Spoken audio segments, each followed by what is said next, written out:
ಅಂದರೆ ಎಂಡ್ ದಿನ serial shooting end ದಿನ ಏನೆಲ್ಲ ನಡೀತು? ನಂದು ಅಂದರೆ 2-3 ಡೇಸ್ ಬಿಫೋರ್, ಬಟ್ ಅವ್ರದ್ದೆಲ್ಲ ಇತ್ತು ಕೆಲವ್ರದ್ದೆಲ್ಲ. ಬಟ್ ಆಲ್ ಆರ್ಟಿಸ್ಟ್ ಅಂತ ಇದ್ದಿದ್ದು ನಾವು ಲಾಸ್ಟ್. ಈ ಅದೇ ಒಂದಿಷ್ಟು ಫೋಟೋಶೂಟು, ಒಂದಿಷ್ಟು ಮಾತುಕತೆಗಳು. ಬಟ್ ಅವತ್ತು ನಮ್ಮ ಡೈರೆಕ್ಟ್ರ್ ಏನು ಒಪ್ಪಿರಲಿಲ್ಲ ಆ್ಯಕ್ಚುಲಿ. ಯಾರು ಹೇಳಿದ್ದು ನಿಮಗೆ, ಯಾಕೆ ಹೀಗೆಲ್ಲ ಮಾತಾಡ್ತಿದ್ದೀರಾ ಅಂತ ಇದ್ರು. ಸೊ ಹಾಗಾಗಿ ಆದ್ರೂ ಸುಮ್ಮನೆ ನಾವು ಹೇಳಿದ್ದು, ಬಿಕಾಸ್ ಪಾಪ ಅವರಿಗೂ ಗೊತ್ತಿರಲಿಲ್ಲ, ಯಾರಿಗೂ ಕನ್ಫರ್ಮೇಷನ್ ಇರಲಿಲ್ಲ. ಯಾಕೆಂದರೆ ಅದು ಗೊಂದಲಮಯವಾಗೇ ಇತ್ತು. ಇವನ ಚಾನಲ್ ಟೀಮ್ ಕೂಡ ಬಂದಿದ್ದರು, ಬಟ್ ಅವರಿಗೂ ಅಷ್ಟೇ, ಅವರಿಗೂ ಕೂಡ ಪೇನ್ಫುಲ್ ಆಗಿತ್ತು. ನಾವು ನೋಡಿದ್ವಿ, ಅವರಿಗೂ ಇಲ್ಲ ನಮಗೂ ಗೊತ್ತಿಲ್ಲ, ಏನು ಆಗ್ತಿದೆ ಗೊತ್ತಿಲ್ಲ, ಏನು ಮಾಡಬೇಕು ಅಂತ ಗೊತ್ತಿಲ್ಲ. ಸೊ ನಾವೇನು ಅವ್ರಿಗೆ ಆ್ಯಕ್ಚುಲಿ ಏನು ಕನ್ಫರ್ಮೇಷನ್ ಕೊಟ್ಟಿರಲಿಲ್ಲ ಅವತ್ತು ಕೂಡ ನಮಗೆ.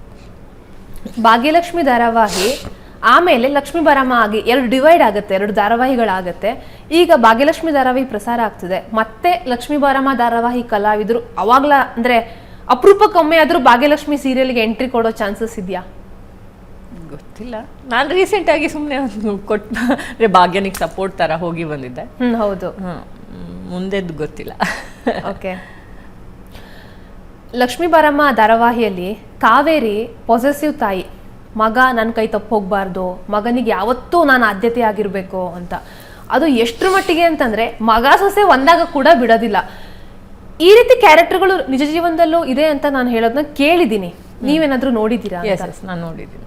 ಅಂದರೆ ನಾನು ಕೇಳಿದ್ದೀನಿ, ನೋಡಿದ್ದೀನಿ ಕೂಡ. ಅಂದರೆ ಆ ಮಟ್ಟಿನ ಒಂದು ಹುಚ್ಚುತನ ಮಗನ ಬಗ್ಗೆ ಅನ್ನೋದಕ್ಕಿಂತ ಅವ್ರಿಗೆ ಅದೊಂದು ಹಠ. ಯಾಕೆಂದರೆ ಫಸ್ಟ್ ಸಣ್ಣಲ್ಲಿಂದ ನನ್ನ ಹೋಲ್ಡಲ್ಲಿ ಇದ್ದಿದ್ದು ಹೇಗೆ ತಪ್ಪು ಹೋಗೋದಕ್ಕೆ ಬಿಡಬಾರ್ದು ಅನ್ನೋದಿದೆಯಲ್ಲ, ಹಠನ ನೋಡಿದ್ದೀನಿ, ನಾನು ಕೇಳಿದ್ದೀನಿ ಕೂಡ. ಇದ್ದಾರೆ ನಿಜವಾಗ್ಲೂ ಇದ್ದಾರೆ ಅನಿಸ್ತು ನನಗೆ. ತಾಯಿ ಮೇ ಬಿ ಅದೊಂದೇ ಅನಿಸುತ್ತೆ, ತಾಯಿ ಒಬ್ಬಳೇ ಅಷ್ಟರ ಮಟ್ಟಿಗೆ ಹುಚ್ಚುತನ ತೋರಿಸ್ಲಿಕ್ಕೆ ತಾಯಿಗೆ ಮಾತ್ರ ಸಾಧ್ಯ ಅನಿಸುತ್ತೆ. ಯಾವ ರೀತಿ ಪ್ರೀತಿ ಮಾಡ್ತಾಳೋ ಅದೇ ರೀತಿ ಮಕ್ಕಳ ಬಗ್ಗೆ ಅಥವಾ ಮಗನ ಬಗ್ಗೆ, ಎಸ್ಪೆಷಲಿ ತಾಯಿಗೆ ಒಂದು ಮಗನ ಬಗ್ಗೆ ಆ ಹುಚ್ಚುತನ ಇದ್ದೇ ಇರುತ್ತೆ ಅನ್ಕೋತೀನಿ. ನನಗೆ ಅಲ್ಲಿ ಕಾವೇರಿದು ಅಷ್ಟೊಂದು ಶಾಕ್ ಅನ್ನಿಸ್ತಿರ್ಲಿಲ್ಲ. ನಾನು ಎಲ್ಲೋ ಒಂದು ಸೀನ್ ಕೇಳಿದ್ದೀನಿ, ಮಗನಿಗೆ ಅಂದರೆ ತಾಯಿ ಮಗ ಇಬ್ಬರೇ ಇದ್ದಿದ್ದು, ಮಗನಿಗೆ ಮದುವೆ ಆದಾಗ ಸೊಸೆ ಬಂದ್ಲು ಅನ್ನೋದು ಅವರಿಗೊಂದು ಒಂಥರ ಏನೋ ಶಾಕಿಂಗ್ ಥರ ಇರ್ತಿತ್ತು. ಬಟ್ ಅವರೇ ಮದುವೆ ಮಾಡಿಸಿದ್ದು ಆಸೆ ಪಟ್ಟು.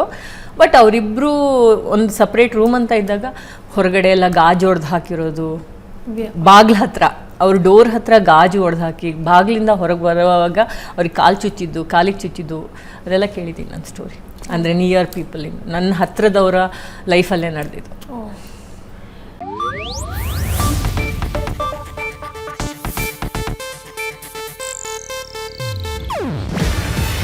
ಇದು ಏಷ್ಯಾನೆಟ್ ನ್ಯೂಸ್ ನೆಟ್ವರ್ಕ್ ಪ್ರಸ್ತುತಿ. ನೀವು ನೋಡ್ತಿದ್ದೀರಾ ಏಷ್ಯಾನೆಟ್ ಸುವರ್ಣ ನ್ಯೂಸ್.